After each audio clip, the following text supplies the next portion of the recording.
নমস্কার। আজকের গুরুত্বপূর্ণ খবর। শাহজাহান অন্যায় করেছে বললেন ববি। এই প্রথম তৃণমূলের শীর্ষ নেতার কড়া সমালোচনা, শুরু জল্পনা। গত 5ই জানুয়ারি সন্দেশখালে তৃণমূল নেতা শাহজাহানের বাড়িতে হানা দিয়েছিল ইডি, কেন্দ্রীয় তদন্তকারী সংস্থার দল। সেখানে পৌঁছতেই তারা বিক্ষোভের মুখে পড়ে বেধড়ক মার খেয়ে ফিরতে হয়েছিল তাদের। সন্দেশখালের তৃণমূল নেতা শাহজাহান শেখ কোথায়, এ নিয়ে বিবিধ দাবি শোনা গেলেও ইডি আধিকারিকদের মার খাওয়ার 23 দিন পরেও তার খোঁজ মেলেনি। সেই আবহে কিন্তু নিখোঁজ শাহজাহানের কড়া সমালোচনা করলেন রাজ্যের মন্ত্রী ফিরহাদ হাকিম। এর আগে পর্যন্ত শাহজাহানের এত কঠোর সমালোচনা তৃণমূলের কোনো বড় মাপের নেতার মুখে প্রকাশ্যে শোনা যায়নি। সেই অর্থে ফিরহাদই প্রথম।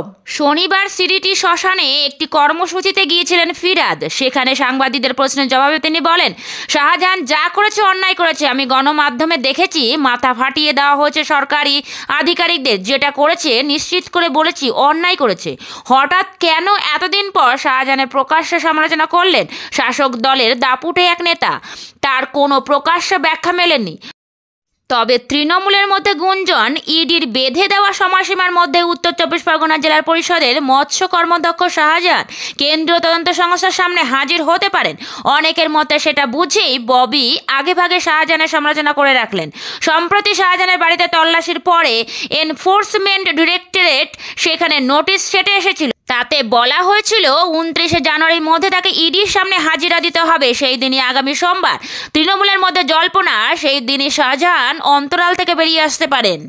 রেশন দুর্নীতি তদন্ত সূত্রে গত 5ই জানুয়ারি সন্দেশখালে তৃণমূল নেতা শাহজাহানের বাড়িতে হানা দিয়েছিল ইডি। সেখানে পৌঁছে তারা বিক্ষোভের মুখে পড়ে গ্রামবাসীদের হাতে বেধড়ক মার খেয়ে ইডি তদন্তকারীরা ছত্রভঙ্গ হয়ে যায়। মার খান সংবাদ মাধ্যমের প্রতিনিধিরাও।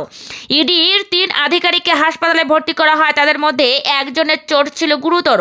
ওই দিন শাহজাহানের দেখা মেলেনি। ইডির দাবি শাহজাহানের বাড়িতে সামনে জড়ো হয়েছিল 800 থেকে 1000 লোক, সকলে তৃণমূল নেতার অনুগামী। ওই ঘটনার পরে তৃণমূলের তরফে কুণাল ঘোষ বলেছিলেন, অনভিপ্রেত ঘটনার পাশাপাশি শাসক দলও এই প্রশ্ন তুলেছিল যে কেন স্থানীয় প্রশাসনকে অন্ধকারে রেখে সন্দেশখালীতে অভিযান চালালো ইডি। কিন্তু শাহজাহানের সমালোচনা করে কোনো নেতাই বিবৃতি দেননি। এদিক থেকে ববির শনিবারের প্রতিক্রিয়া তাৎপর্যপূর্ণ, কারণ ববি শুধু রাজ্যের গুরুত্বপূর্ণ মন্ত্রী নন, তিনি তৃণমূলের অন্তরের মুখ্যমন্ত্রী মমতা বন্দ্যোপাধ্যায়ের আস্থাভাজন ও বটে। ফলে ববির সমালোচনার মধ্যে কেউ কেউ মুখ্যমন্ত্রীর মনোভাবও পড়তে চাইছেন। মার খেয়ে ফেরার 20 দিনের মাথায় গত বুধবার আবার সন্দেশখালীতে গিয়েছিল ইডি। সেখানে ছিল রাজ্য পুলিশও, যদিও সবই হয়েছিল আদালতের নির্দেশে। স্থানীয় পুলিশের প্রহরায় এবং কেন্দ্রীয় বাহিনীর উপস্থিতিতে তালা ভেঙে শাহজাহানের বাড়িতে ঢোকে ইডি। এই অভিযানের পর তৃণমূলের তরফে বলা হয়েছে, আগের দিনই যদি ইডি স্থানীয় প্রশাসনকে জানিয়ে যেত তাহলে ওই ঘটনা ঘটতো না। সেই দিনই শাহজাহানের বাড়িতে নোটিশ সাটিয়ে ইডি জানিয়ে এসেছিল 5 দিনের মধ্যে শাহজাহানকে হাজিরা দিতে হবে। সোমবার শেষ হচ্ছে সেই সময়সীমা।